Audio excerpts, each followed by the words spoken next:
Hello students, welcome to my channel zoologies with Priya. आज हम subphylum स्फेलोकॉर्डेटा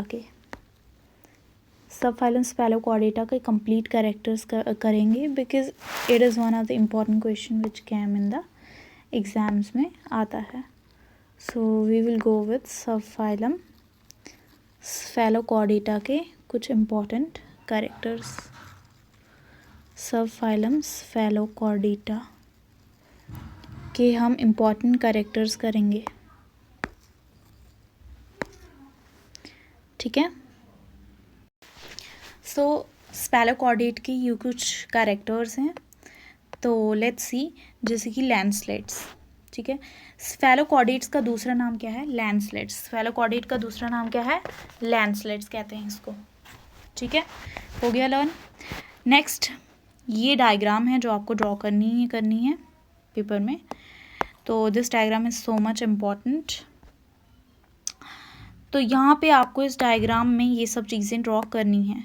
जैसे कि इसका आगे से रोस्ट्रम प्रेजेंट होता है। दिस इज़ द एम्फियोक्सस की diagram which we are reading. Lancelets, ये स्फेलोकॉर्डेट की एग्जाम्पल है एम्फियोक्सस। तो एम्फियोक्सस की ये डायग्राम है।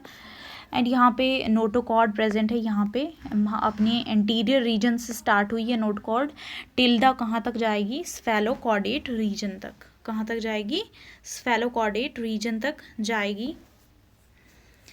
एंड देयर आर मायोटॉम्स, ये बीच में जो यहाँ पे सेपरेशंस है ना, दीज आर द मायोटॉम्स। एंड यहाँ एंड पे क्या प्रेजेंट है? कॉर्डल फिन, जिसमें क्या प्रेजेंट होती है? टेल। गोनेड्स प्रेजेंट है। गोनेड्स के कितने पेयर्स होते हैं? 26 पेयर्स, ठीक है। गोनेड्स के 26 पेयर्स प्रेजेंट होते हैं इनमें आगे से ये कुछ इनडिस्ट्रीब्यूटेड वेलम प्रेजेंट है। एंड इनके जो व्हाट इज दिस माउथ है, इसमें क्या प्रेजेंट होते हैं? ओरल सेराई प्रेजेंट होते हैं। सो दिस इज एम्फियोक्सस की diagram. Next we will move on to notochord. जो होती है इनकी, वो प्रेजेंट होती है एंटीरियर रीजन से टेल रीजन तक। ये मैंने दिखाया आपको ऊपर कि इनकी नोटोकॉर्ड यहाँ कहाँ से शुरू हुई थी? एंटीरियर रीजन से टिल द टेल रीजन तक। यहाँ से यहाँ तक इनकी नोटोकॉर्ड प्रेजेंट होती है। नोटोकॉर्ड जो होती है ये बिलो द नर्व कॉर्ड होती है। नर्व कॉर्ड सबसे ऊपर, फिर उसके नीचे नोटोकॉर्ड प्रेजेंट होती है। नेक्स्ट अगर हम जाएं कैरेक्टरिस्टिक पे, तो इनकी बॉडी फॉर्म को हम देखेंगे। इनकी बॉडी फॉर्म आपको दिख रही है, it is something laterally compressed. देखो ऐसे है, लेटरली कंप्रेस्ड है, ठीक है। एंड साथ में ये क्या होते हैं? बोरोइंग होते हैं, बोरोज में रहते हैं। ये जो एम्फियोक्सस होते हैं कहाँ पे रहते हैं? बोरोज में रहते हैं। एंड इनमें ये कुछ भी ऐसे होते हैं जो स्विम करते हैं। एंड यू कैन सी, जहाँ पे मैंने बताया था कॉर्डल फिन है, कॉर्डल फिन में क्या प्रेजेंट होती है? टेल प्रेजेंट होती है। एंड बीच में कुछ सेप्टास हैं जो इनको सेपरेट कर रहे हैं मसल्स बैंड को, इन्हें मायोटॉम्स कहा जाता है। And these are like segments जो सेपरेट कर रहे हैं। सेगमेंटेड टाइप दिख रहा है ये, ठीक है। दैट्स वाई मायोटॉम्स आर सेगमेंट्स बोला जाता है। एंड दे ये स्विमिंग करते हैं और क्या क्या करते हैं? बोरोइंग करते हैं। एंड साथ में इनकी बॉडी लेटरली कंप्रेस्ड होती है और कॉर्डल फिन में टेल प्रेजेंट होती है, ठीक है।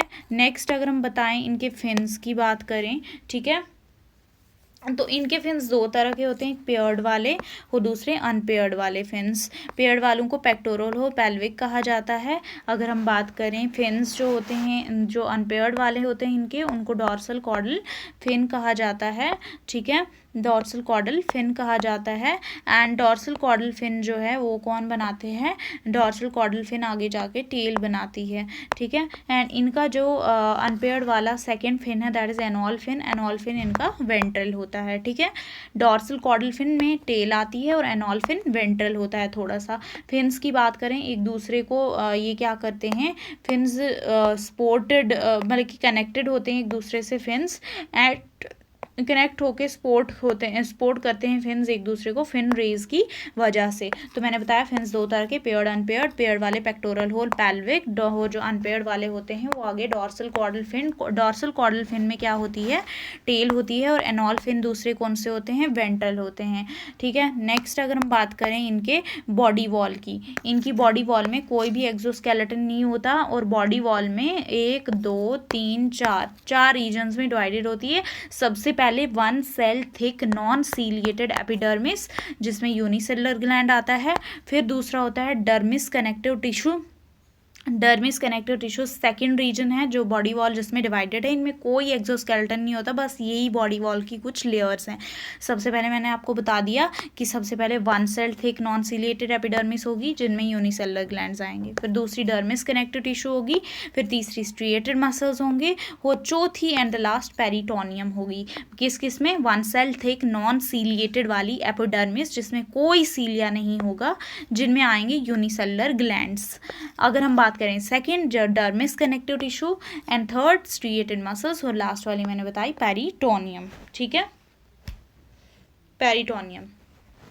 नेक्स्ट अगर हम बॉडी वॉल भी हो गया हमारा, सबसे पहले हमने फिन्स वगैरह किया, फिर उसके बाद बॉडी फॉर्म की। बॉडी फॉर्म में जो होता है इनकी बॉडी कैसी होती है?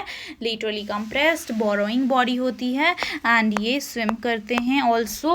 एंड इनमें क्या प्रेजेंट होता है? कॉर्डल फिन प्रेजेंट होता है विच कंसिस्ट ऑफ टेल्स, मायोटॉम्स, सेप्टास जो सेगमेंट प्रेजेंट होते हैं। फिन्स पेयर्ड और अनपेयर्ड, पेयर्ड में पेक्टोरल पेल्विक, अनपेयर्ड में डॉर्सल कॉर्डल फिन और एनॉल फिन।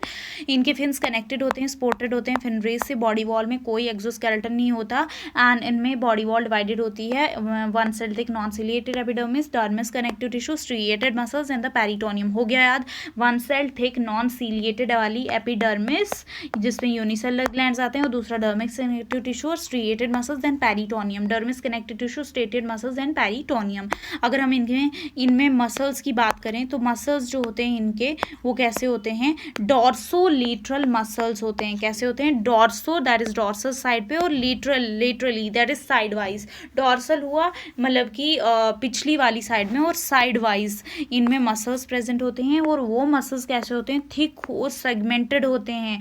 लेकिन जो दूसरे जितने भी इनकी बॉडी में मसल्स हैं ना, वो सभी थिन और अनसेगमेंटेड होते हैं। डॉर्सोलेटरल वाले मसल्स थिक और सेगमेंटेड होते हैं, लेकिन दूसरे जितने भी बॉडी के मसल्स हैं वो कैसे होते हैं? थिन होते हैं और सेगमेंटेड अनसेगमेंटेड होते हैं। ये बनाते हैं लेस देन, ये देखो ऐसे शेप के मायोमेयर्स थे प्रेजेंट, ऊपर थे ना, यू कैन सी हियर इनके बॉडी में इस तरह के क्या प्रेजेंट थे? मायोमेयर्स प्रेजेंट थे इस तरह के, ये ऐसे शेप के मायोमेयर्स और सेप्टास प्रेजेंट थे। ठीक है, और ये ट्रंक और टेल रीजन्स में प्रेजेंट होते हैं ज़्यादातर। तो इनकी बॉडी में less than shape, you can say like this, ये नीचे लेस देन शेप के मायोमेयर्स प्रेजेंट होते हैं। एंड ये मायोमेयर्स का क्या फंक्शन होता है? What they are present, why? Lateral swimming undulation में हेल्प करते हैं, मतलब कि इनकी स्विमिंग मोमेंट में जब ये स्विम कर रहे होते हैं तो उस समय इनको बैलेंस प्रोवाइड करते हैं। कौन? मायोमेयर्स। ठीक है, तो डॉर्सो हमने क्या पढ़ा? डॉर्सो लेटरल मसल्स इनके कैसे होते हैं? थिक होते हैं और सेगमेंटेड होते हैं। दूसरे जितने भी मसल्स हैं बॉडी के वो थिक और थिन और अनसेगमेंटेड होते हैं। एंड इनमें बनते हैं लेस देन शेप के मायोमेयर्स, ऐसे ऐसे ऐसे लेस देन शेप के मायोमेयर्स। स्पेशली ये कहाँ पे होते हैं? ट्रंक वाले रीजन में। एंड दूसरा कौन सा रीजन होता है? टेल वाले रीजन में ये मायोमेयर्स होते हैं। एंड मायोमेयर्स का क्या काम होता है? लेटरल स्विमिंग अंडुलेशन में हेल्प करना। तो हो गया आपको लर्न। नेक्स्ट अगर हम मूव करें स्केलेटन पे, इनके बॉडी स्केलेटन की बात करें तो सबसे मेन स्केलेटन कौन सा होता है हर एक की बॉडी का? नोटोकॉर्ड। ठीक है, नोटोकॉर्ड की बात करें तो वो कंट्रोल करता है हमारी बॉडी की फ्लेक्सिबिलिटी को। डॉर्सल रीजन में प्रेजेंट होती है अहेड ऑफ नर्व कॉर्ड के नीचे, and passes ahead of nerve cord. ठीक है, ये ऊपर नर्व कॉर्ड होती है और उसके नीचे क्या प्रेजेंट होती है? उसके नीचे होती है नोटोकॉर्ड। अगर हम बात करें इनके सीलोम की, स्केलेटन मैंने बता दिया कि इनमें मैन स्केलेटन नोटोकॉर्ड बनाती है। नोटोकॉर्ड कंट्रोल करती है फ्लेक्सिबिलिटी बॉडी की एंड एक्सटेंड करती है entire length of the body and passes ahead of nerve cord. अगर हम बात करें नेक्स्ट इनके सीलोम की, इनका सीलोम एंटीरोसिलस होता है, मतलब कि आउट पाउचिंग ऑफ आर्चिनटिरॉन। जो आर्चिनटिरॉन होता है ना, उसके आउट पाउचिंग से ये एंटीरोसिलस बना है। और इनकी सीलोम रिड्यूस्ड होती है, मतलब कि थोड़ी रिड्यूस्ड, मतलब कि थोड़ी सी होती है। फेरिंजियल रीजन जो होता है ना उसमें रिड्यूस्ड हो जाती है इनकी सीलोम। क्यों होती है? बिकॉज ऑफ द एक कैविटी बनती है वहाँ पे फेरिंजियल रीजन में, जिस कैविटी को एट्रियम कहा जाता है। What that cavity is called has, उस कैविटी को एट्रियम कहा जाता है, जिसमें सभी ओपनिंग्स खुलती हैं गिल स्लिट की, नेफ्रीडिया की एंड गोनैड्स की। गिल स्लिट्स कहाँ से?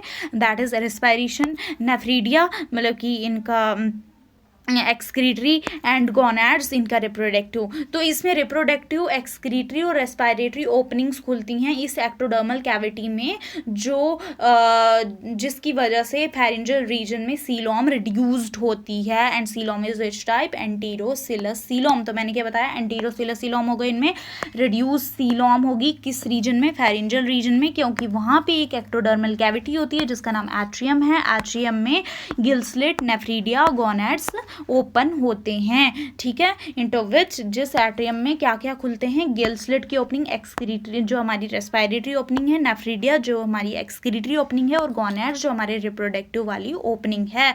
किसकी बात कर रहे हैं हम? एम्फिओक्सस या फिर स्फेलोकॉर्डेट्स की, जो कि ईल लाइक बॉडी होती है इनकी। एंड ग्लेटरली कंप्रेस, जो हमने पीछे पढ़ लिया बॉडी फॉर्म में, बॉडी वॉल में हमने पढ़ लिया कैसे 4 में डिवाइडेड था। Non ciliated epidermis, one cell thick dermis connective tissue, and third था peritoneum and also that one muscles, ठीक है। अगर हम बात करें सीलोम, ये हो गया सीलोम एंटीरोसिलस होगा, रिड्यूस्ड होगा फेरिंजियल रीजन में एक्टोडर्मल कैविटी में।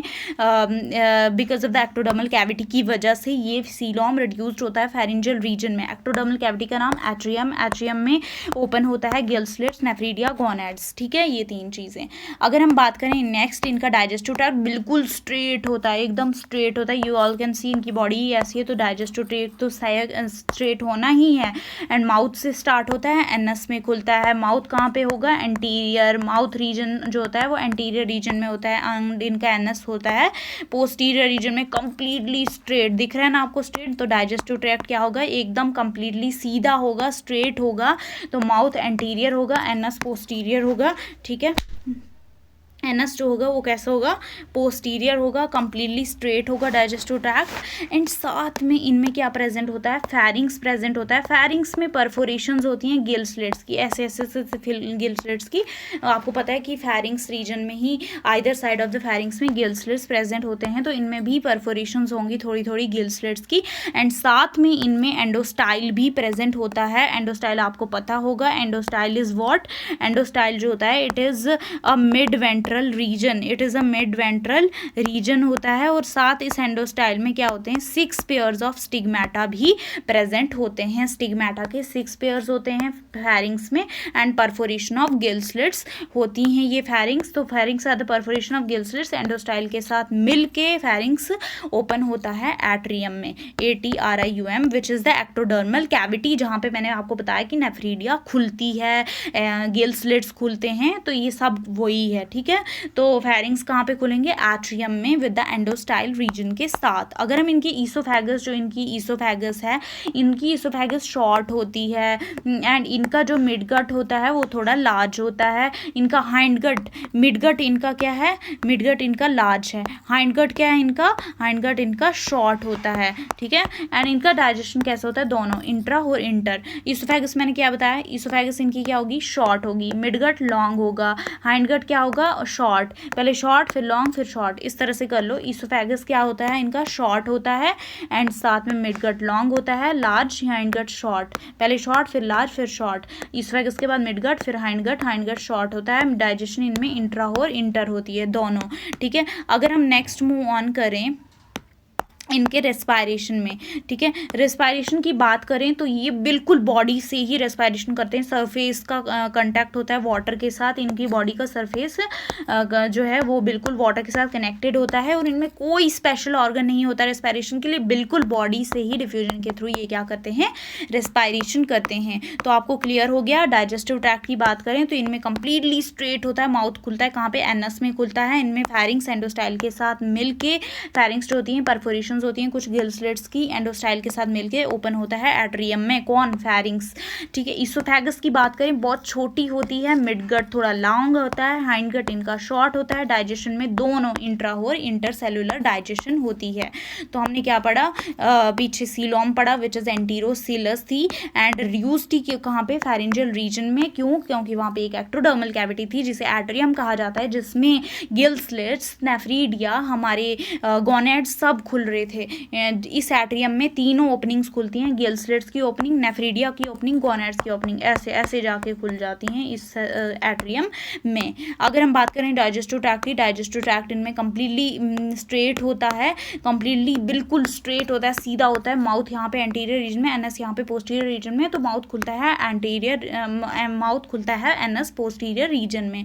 इनमें फेरिंग्स जो होता है, फेरिंग्स परफोरेशंस होती हैं कुछ गिल्सलेट्स की, ठीक है, वो एंडोस्टाइल के साथ मिल के कहाँ पे खुलता है, एट्रियम में। तो फेरिंग्स एंडोस्टाइल के साथ खुल के एट्रियम में, फेरिंग्स एंडोस्टाइल के साथ खुल के एट्रियम में, फेरिंग्स एंडोस्टाइल के साथ जुड़ के किसमें खुलता है, एट्रियम में। इनमें इसोफेगस कैसी होती है, इसोफेगस इनमें शॉर्ट होती है, मिड गट इनमें लॉन्ग होता है, हाइंड गट इनमें शॉर्ट होता है, डाइजेशन इंटर और इंटर दोनों होती हैं। नेक्स्ट अगर हम मूव करें रेस्पायरेशन पे, तो रेस्पायरेशन इनका डिफ्यूजन से होता है, surface of body direct contact में होती है वाटर के साथ, कोई भी स्पेशल ऑर्गन्स इनमें रेस्पायरेशन के लिए नहीं होता स्फेलोकॉर्डेट्स में। अगर हम बात करें सर्कुलेटरी सिस्टम की, इनमें क्लोज्ड होता है, C for cephalochordate, C for closed, C for cephalochordate, C for close circulatory system. इनमें ब्लड फ्लो दो तरह का होता है, बैकवर्ड ब्लड फ्लो होता है कहाँ पे, डॉर्सल वाली वेसल में, बैकवर्ड जो ब्लड फ्लो होता है डॉर्सल वाली वेसल में होता है बैकवर्ड की तरफ, और वेंट्रल वेसल में फॉरवर्ड ब्लड फ्लो होता है, फॉरवर्ड वेंट्रल, बैकवर्ड पीछे तो डॉर्सल, ठीक है। तो ब्लड फ्लो दो तरह का होता है, फॉरवर्ड वाला ब्लड फ्लो जो होता है वेंट्रल वेसल में होता है, और जो बैकवर्ड वाला ब्लड फ्लो होता है वो डॉर्सल वाली वेसल में। तो वेंट्रल वाली वेसल में फॉरवर्ड ब्लड फ्लो, बैकवर्ड वाली वेसल में डॉर्सल वाली वेसल में बैकवर्ड वाला ब्लड फ्लो, ठीक है। तो ब्लड फ्लो दो तरह का होता है, एक बैकवर्ड एक forward. Backward blood flow dorsal vessel में, फॉरवर्ड ब्लड फ्लो वेंट्रल वाली वेसल में। तो सर्कुलेटरी सिस्टम इनमें क्लोज्ड होता है, ब्लड फ्लो दो तरह का, बैकवर्ड वाला डॉर्सल वेसल में और फॉरवर्ड वाला वेंट्रल वेसल में। अगर हम इनके बात करें, इनमें हेपेटिक पोर्टल सिस्टम मतलब कि इंटेस्टाइन का जुड़ाव लिवर के साथ हेपेटिक पोर्टल सिस्टम में इनमें प्रेजेंट होता है। इनमें ब्लड में कुछ ही कॉर्पसल्स होते हैं। तो हमने क्या पढ़ा, हम लर्न करने की कोशिश कर रहे हैं ज़्यादातर। Circulatory system, C for circulatory, C for closed. इनका ब्लड फ्लो कैसा होता है, डॉर्सल वेसल में बात करें, जुबानी याद करते जाओ, डॉर्सल वेसल में बात करें तो बैकवर्ड ब्लड फ्लो होता है, और जो वेंट्रल वेसल है उसमें कौन सा ब्लड फ्लो होता है, वेंट्रल वेसल में फॉरवर्ड वाला ब्लड फ्लो होता है, वेंट्रल वेसल में फॉरवर्ड वाला, बैकवर्ड वेसल में डॉर्सल वाला, ठीक है। सॉरी, ब्लड फ्लो बैकवर्ड कहाँ पे होता है, डॉर्सल वाली वेसल में, और फॉरवर्ड वेंट्रल वाली वेसल में। बस इतना याद रखना आपने, बैकवर्ड डॉर्सल वाली वेसल में ब्लड फ्लो बैकवर्ड होता है पीछे की तरफ डॉर्सल वाली वेसल में, और वेंट्रल ब्लड फ्लो होता है इन वेंट्रल वाली वेसल में। फॉरवर्ड वाला सॉरी ब्लड फ्लो बैकवर्ड किस में होता है, डॉर्सल वाली वेसल में, एंड फॉरवर्ड होता है वेंट्रल वेसल में। साथ में इनमें हेपेटिक पोर्टल सिस्टम प्रेजेंट होता है, दैट इज जुड़ाव लिवर का इंटेस्टाइन के साथ। हेपेटिक हो गया लिवर, पोर्टल हो गया इंटेस्टाइन। ब्लड की बात करें, इनमें कुछ ही corpuscles means cells, WBCs RBCs कुछ ही प्रेजेंट होते हैं, फ्यू कॉर्पसल्स आर प्रेजेंट। तो सर्कुलेटरी सिस्टम में हमने क्या पढ़ा, इनका क्लोज सर्कुलेटरी सिस्टम है। ब्लड फ्लो जो होता है वो बैकवर्ड होता है डॉर्सल वेसल में, और फॉरवर्ड होता है वेंट्रल वेसल में। इनमें ब्लड में फ्यू कॉर्पसल्स प्रेजेंट होते हैं, इनमें हेपेटिक पोर्टल सिस्टम भी प्रेजेंट होता है। अगर हम बात करें इनके नर्वस सिस्टम की बात करें, इनका ब्रेन अंडर डेवलप्ड होता है, उतना अच्छे से डेवलप नहीं होता अभी। एंड साथ में इनका जो न्यूरोसिल है वो एंटीरियर एंड में इनलार्ज होके सेरिब्रल वेजिकल बनाता है। तो मैंने क्या बताया, इनका ब्रेन कैसा होता है, अंडर डेवलप। न्यूरोसील एंटीरियर एंड में इनलार्ज होके क्या बनाती है, सेरिब्रल वेजिकल, जो कि एक सेंसरी वेजिकल होती है, ठीक है। तो मैंने क्या बताया, नर्वस सिस्टम जो होता है इनमें ब्रेन कैसा होता है, अंडर डेवलप्ड होता है। न्यूरोसील एंटीरियर एंड में इनलार्ज होके क्या बनाएगी, सेंसरी या सेरिब्रल वेजिकल। तो नर्वस सिस्टम में हमने क्या पढ़ा, ब्रेन अंडर डेवलप्ड होगा, न्यूरोसील जो होगी एंटीरियर एंड में इनलार्ज होके सेरिब्रल वेजिकल बनाएगी। न्यूरोसील एंटीरियर एंड में इनलार्ज होके, न्यूरोसील एंटीरियर एंड में इनलार्ज होके क्या बनाएगी, सेरिब्रल वेजिकल, ठीक है। अगर हम मूव करें, सेरिब्रल नर्व्स कितनी होती हैं, इनमें 2 पेयर्स होती हैं। स्पाइनल नर्व्स सेवरल पेयर्स होती हैं। नर्व फाइबर्स नॉन माइलिनेटेड होते हैं इनमें, मतलब कि उनमें माइलिन शीथ नहीं पाया जाता। सेरिब्रल नर्व ऑलरेडी 2 पेयर्स हैं। Spinal nerve several pairs, S for spinal, S for several pairs होते हैं। सी फॉर सेरिब्रल एंड 2 पेयर्स, ठीक है। एंड नर्व फाइबर्स की बात करें, नॉन माइलिनेटेड होते हैं, उसमें कोई भी माइलिन शीथ जो होता है वो बिल्कुल प्रेजेंट नहीं होता।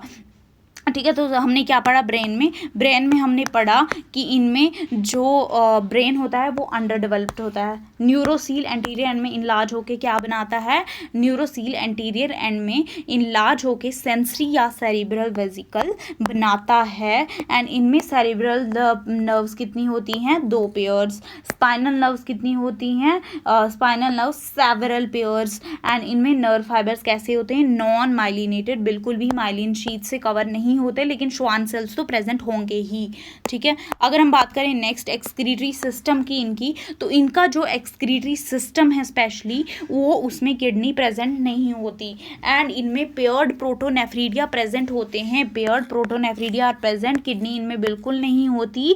एंड साथ में लैंसलेट्स जो हैं दैट इज एम्फिऑक्सस में अमोनोटैलिक एक्सक्रीशन होती है। ये क्या एक्सक्रीट करते हैं, अमोनिया। क्या एक्सक्रीट करते हैं, अमोनिया। हमने एक्सक्रीटरी सिस्टम में क्या पढ़ा, इनमें पेयर्ड प्रोटोनेफ्रीडिया प्रेजेंट होंगे, कोई भी डेवलप किडनी नहीं होगी। लैंसलेट्स में अमोनोटैलिक एक्सक्रीशन होगी। तो एक्सक्रीटरी सिस्टम में पेयर्ड प्रोटोनेफ्रीडिया, किडनी जो होगी वो बिल्कुल डेवलप नहीं होगी। एंड साथ में अगर हम लैंसलेट्स की बात करें तो वहाँ पे कौन सा एक्सक्रीशन होता है, अमोनोटैलिक टाइप ऑफ एक्सक्रीशन, मतलब कि ये अमोनिया एक्सक्रीट करते हैं। अगर हम बात करें इनके एंडोक्राइन सिस्टम की, तो इसमें अंडर डेवलप्ड, उतना अच्छे से डेवलप नहीं हुआ होता। एक ग्रूव बनता है जिसे हैशचेक्स ग्रूव कहा जाता है, HATSCHEKS। हैशचेक्स ग्रूव जो है वो उसमें कुछ एंडोक्राइन के सेल्स की लाइनिंग होती है, एंडोक्राइन सेल्स की लाइनिंग होती है। हैशटैग ग्रूव लाइंड होता है, एंडोक्राइन सेल्स से लाइनिंग होती है उसमें एंडोक्राइन सेल्स की, और ये बिल्कुल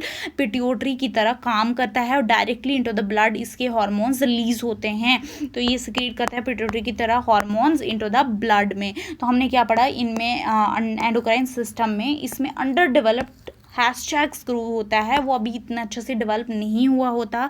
एंड ये हैशटैग ग्रूव लाइंड होता है एंडोक्राइन सेल्स से, और हैशटैग ग्रूव बिल्कुल पिट्यूटरी की तरह हार्मोन रिलीज करता है इनटू द ब्लड में। हमने क्या पढ़ा, एंडोक्राइन सिस्टम में इनमें अंडर डेवलप्ड हैशटैग ग्रूव होता है।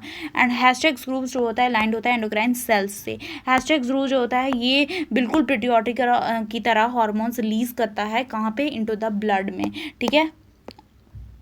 अब हम जाएंगे नेक्स्ट 14th वाला character, that is reproductive system. इनमें सेक्सेस जो होते हैं बिल्कुल सेपरेट होते हैं, एक्सटर्नल वाली फर्टिलाइजेशन होती है इनमें गोनेड्स जो होते हैं इनके वो विदाउट गोनोडक्ट्स होते हैं, गोनोडक्ट्स के बगैर और एक्सटर्नल फर्टिलाइजेशन होती है। तो हमने रिप्रोडक्टिव सिस्टम में क्या पढ़ा, रिप्रोडक्टिव सिस्टम में हमने पढ़ा सेक्सेस सेपरेट होंगे, गोनेड्स जो होंगे विदाउट गोनोडक्ट्स होंगे, एंड साथ में इनमें क्या होगी, एक्सटर्नल वाली फर्टिलाइजेशन होगी। सेक्सेस सेपरेट, गोनेड्स जो होंगे विदाउट गोनोडक्ट्स होंगे, एंड एक्सटर्नल फर्टिलाइजेशन इनमें प्रेजेंट होगी। ठीक है। अगर हम इनमें डेवलपमेंट की बात करें तो इनमें होलोब्लास्टिक क्लीवेज होती है, दैट इज कंप्लीट क्लीवेज होती है, इनमें होलोब्लास्टिक क्लीवेज होती है। इनका जो लार्वा होता है वो सीलिएटेड होता है, फ्री स्विमिंग होता है, एसिमेट्रिकल होता है, मेटामॉर्फोसिस करके अडल्ट बन जाता है। ठीक है। हमने डेवलपमेंट में क्या पढ़ा, लेट्स रिवाइज दिस।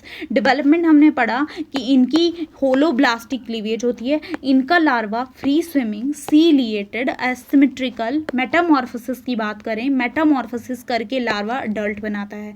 तो हमने डेवलपमेंट में क्या पढ़ा, लेट्स रिवाइज दिस अगेन, 3 बार हम रिवाइज करेंगे। डेवलपमेंट की बात करें, होलोब्लास्टिक क्लीवेज होती है, मतलब कि कंप्लीट क्लीवेज होती है एम्ब्रियो की, एंड इनका जो लार्वा होता है वो फ्री स्विमिंग होता है, सीलिएटेड होता है और एसिमेट्रिकल होता है। इनमें लार्वा मेटामॉर्फोसिस करके अडल्ट बनाता है। लार्वा की बात कर रहे हैं हम डेवलपमेंट में, लार्वा इनका free swimming, ciliated, asymmetrical, holoblastic cleavage, larva आगे जाके मेटामॉर्फोसिस करके अडल्ट बनाएगा। अगर इनकी बॉडी टेम्परेचर की बात करें तो इनका बॉडी टेम्परेचर वेरिएबल होता है, मतलब कि पोइकिलोथर्मस, मतलब कि अपनी बॉडी का टेम्परेचर रेगुलेट नहीं कर सकते, इनका बॉडी का टेम्परेचर कांस्टेंट नहीं रहता। जैसा हमारा 37 है तो 37 ही है, चाहे बाहर सर्दी हो गर्मी हो, लेकिन इनकी बॉडी का temperature according to the environment में जैसे 36 है तो इनके बॉडी के अंदर भी 36 रहेगा, मतलब कि जैसा बॉडी का टेम्परेचर है वैसा इन्वायरमेंट का होगा। इन्वायरमेंट का अगर -1 हुआ तो इनकी बॉडी का टेम्परेचर भी -1 होगा। Means they can't regulate their body temperature, they do not constant body temperature, they vary it with the environment के साथ। They are called as poikilothermous animals, जो अपनी बॉडी का टेम्परेचर रेगुलेट नहीं कर सकते, कांस्टेंट नहीं रखते, उनका बॉडी का टेम्परेचर वेरिएबल रहता रहता है। हमने डेवलपमेंट में क्या पढ़ा, होलोब्लास्टिक क्लीवेज। लार्वा जो है सीलिएटेड होता है, फ्री स्विमिंग होता है एंड एसिमेट्रिकल होता है। वो लार्वा मेटामॉर्फोसिस करके अडल्ट बनाता है। सो लेट्स रिवाइज दिस जल्दी, ठीक है, मेरे साथ रिवाइज करिए। पहले से हम शुरू करते हैं। सबसे पहले हमने क्या पढ़ा था कि इसका दूसरा नाम क्या है, लैंसलेट है। क्या है इनका दूसरा नाम, लैंसलेट है। आगे से क्या होता है, रोस्ट्रम, नोटोकॉर्ड, हेड से टेल रीजन तक। मायोटॉम्स जो होती हैं इनमें सेप्टास प्रेजेंट होते हैं, कॉर्डल फिन में टेल प्रेजेंट होती है, गोनेड्स 26 पेयर्स होते हैं, वेलम प्रेजेंट होते हैं, ओरल सिराई प्रेजेंट होते हैं माउथ में। नेक्स्ट अगर हम बात करें इनके नोटोकॉर्ड की, नोटोकॉर्ड एंटीरियर से शुरू होता है टेल रीजन तक। फिर उसके बाद हमने क्या पढ़ा, बॉडी फॉर्म की बात करी। बॉडी फॉर्म लिटरली कंप्रेस्ड होती है, बोरोइंग होती है, स्विमिंग भी करते हैं ये साथ में। एंड साथ में इनमें कॉर्डल फिन में क्या प्रेजेंट होती है, टेल प्रेजेंट होती है। मायोटॉम्स जो होते हैं सेगमेंट की तरह दिखते हैं। अगर हम बात करें इनके फिन्स की, फिन्स पेयर्ड भी होते हैं, अनपेयर्ड भी होते हैं। पेयर्ड पेक्टोरल पेल्विक, अनपेयर्ड वाले डॉर्सल कॉर्डल फिन और anal fin. Dorsal caudal fin and tail आती है, एनॉल फिन जो होता है वेंट्रल होता है एंड फिन्स कनेक्टेड होते हैं और सपोर्टेड होते हैं फिन रेस से। अगर हम बात करें नेक्स्ट इनके दैट इज बॉडी वॉल की बात करें, बॉडी वॉल में कोई एक्सोस्केलेटन नहीं होता है। इसमें आती है non ciliate, one cell thick non ciliated epidermis, जिसमें यूनिसेलुलर ग्लैंड्स प्रेजेंट होते हैं और इनमें डर्मिस कनेक्टिव टिश्यू आती है, साथ में स्ट्रिएटेड मसल्स आते हैं कुछ और पेरिटोनियम आती है। तो 4 तरीके में हो गई डिवाइड। मसल्स की बात करें, डॉर्सोलेटरल मसल्स थिक होते हैं और सेगमेंटेड होते हैं, और जो अदर जितने भी मसल्स हैं बॉडी के वो थिन और अनसेगमेंटेड होते हैं। एंड साथ में इनमें कुछ मायोटॉम्स होते हैं। मायोटॉम्स जो होते हैं वो इस लेस देन शेप की तरह होते हैं, ठीक है, लेटरल स्विमिंग अंडुलेशन में हेल्प करते हैं ये मायोटॉम्स। अगर हम इनके स्केलेटन की बात करें तो मैन स्केलेटन इनका बॉडी का कौन बनाता है, नोटोकॉर्ड बनाता है। नोटोकॉर्ड जो होता है इनका प्रोवाइड करते हैं बॉडी को फ्लेक्सिबिलिटी, कंट्रोल करता है लेटरल फ्लेक्सिबिलिटी ऑफ बॉडी और एक्सटेंड करती है notochord length, entire length of the body में, and entire length of the body में नोटोकॉर्ड एक्सटेंड करती है। And head of nerve cord होती है, head of nerve cord. And also इनमें सीलोम जो होती है एंटेरोसीलस होती है। सीलोम जो होती है रिड्यूस्ड होती है फेरेंजियल रीजन में because of the ectodermal cavity की वजह से, जिसको एट्रियम कहा जाता है। एट्रियम जो होता है इसमें सभी ओपनिंग्स खुलती हैं, गिल स्लेट्स की, गोनैड्स की एंड ऑल्सो नेफ्रीडिया की। अगर हम बात करें इनके डाइजेस्टिव ट्रैक्ट की, बिल्कुल कंप्लीट होता है, बिल्कुल स्ट्रेट होता है। मैंने दिखाया था आपको, माउथ जो होता है एंटीरियर रीजन और टेल में होता है पोस्टीरियर, माउथ खुलता है किसमें, एनस में, which is the posterior reason. And also अगर हम बात करें इनके फेरिंग्स जो होता है, इनका फेरिंग्स जो होता है which is the perforation of Gill slit endostyle के साथ मिलके कहाँ पे ओपन होता है, इनटू द एट्रियम में। अगर हम बात करें नेक्स्ट इनके इसोफेगस की, इसोफेगस इनका शॉर्ट होता है। इनका जो मिड गट है वो बहुत लार्ज होता है, हाइंड गट जो होता है वो छोटा होता है, शॉर्ट होता है। इनका जो डाइजेशन बोथ इंट्रा और इंटर दोनों होता है। अगर हम बात करें इनकी रेस्पायरेशन की, तो रेस्पायरेशन इनमें बॉडी सरफेस से आकर होती है, डिफ्यूजन के थ्रू बॉडी सरफेस से, क्योंकि इनका जो बॉडी सरफेस होता है बिल्कुल डायरेक्ट कंटैक्ट इन वाटर में होता है। इनमें कोई भी स्पेशल ऑर्गन नहीं होता है इनका रेस्पायरेशन के लिए। सर्कुलेटरी सिस्टम की बात करें तो ऑब्वियसली क्लोज्ड होता है। इनमें ब्लड फ्लो इनमें जो होता है वो, अगर हम बात करें बैकवर्ड होता है डॉर्सल वेसल में, और जो फॉरवर्ड होता है किस वाली वेसल में, वेंट्रल वेसल में। इनमें हेपेटिक वाटर सिस्टम प्रेजेंट होता है, ब्लड कॉर्पसल्स फ्यू प्रेजेंट होते हैं, इनमें फ्यू ब्लड कॉर्पसल्स इनमें प्रेजेंट होते हैं। नर्वस सिस्टम की बात करें तो ब्रेन अंडर डेवलप होता है। न्यूरोसेल जो है इंटीरियर रीजन में एनलार्ज होकर क्या बनाता है, सेंसरिया सेरेब्रल वेसिकल। इनमें क्रेनियल नर्व्स जो होती हैं वो 2 पेयर्स होती हैं, स्पाइनल नर्व सेवरल पेयर्स होते हैं। नर्व फाइबर्स जो होते हैं वो नॉन माइलिनेटेड होते हैं। अगर हम बात करें नेक्स्ट कैरेक्टरिस्टिक दैट इज इनका एक्सक्रीटरी सिस्टम, इनमें अंडर डेवलप्ड किडनी होती है एंड साथ में इनमें पेयर्ड प्रोटोनेफ्रीडिया होते हैं। एक्सक्रीटरी सिस्टम अगर एनांसर्स की बात करें, एक्सक्रीशन उनमें अमोनोटैलिक होती है, मतलब कि अमोनिया को एक्सक्रीट करते हैं। अगर हम एंडोक्राइन सिस्टम की बात करें, इनमें अंडर डेवलप्ड हैशटैग ग्रूव होता है। हैशटैग ग्रूव जो होता है वो लाइंड होता है एंडोक्राइन सेल्स के साथ। हैशटैग ग्रूव जो होता है ये सभी अपनी सिक्रीशंस पिट्यूटरी की तरह रखता है इनटू द ब्लड, ठीक है, बिल्कुल पिट्यूटरी की तरह इसकी सिक्रीशंस होती हैं और ब्लड में रिलीज होते हैं इनमें हार्मोन्स। रिप्रोडक्टिव सिस्टम की बात करें, इनमें सेक्स सेपरेट होते हैं, गोनेड्स विदाउट गोनोडक्ट्स होते हैं, एक्सटर्नल फर्टिलाइजेशन प्रेजेंट होती है। डेवलपमेंट की बात करें तो इनमें होलोब्लास्टिक क्लीवेज होती है, इनमें लार्वा सीलिएटेड होता है, फ्री सीलिएटेड फ्री स्विमिंग होता है, साथ में एसिमेट्रिकल होता है। लार्वा आगे जाके मेटामॉर्फोसिस करके अडल्ट बनाता है। इनके बॉडी टेम्परेचर की बात करें वेरिएबल होता है, और वेरिएबल बॉडी टेम्परेचर जब होता है उस टर्म को पोइकिलोथर्मस एनिमल्स कहा जाता है। So we are done with the cephalochordate के कैरेक्टर्स। आपको कोई भी कंफ्यूजन हो you can ask me in the comment section. बाकी next question which is important उसका भी मैं वीडियो बनाऊंगी and I will complete by hook and crook everything, ठीक है। जो जो इंपॉर्टेंट क्वेश्चंस हैं उन सब की वीडियो आएगी, तो वॉच एवरी वीडियो माइन जो भी आगे आने वाली है। तो thank you for watching this video and like share and subscribe with your friends.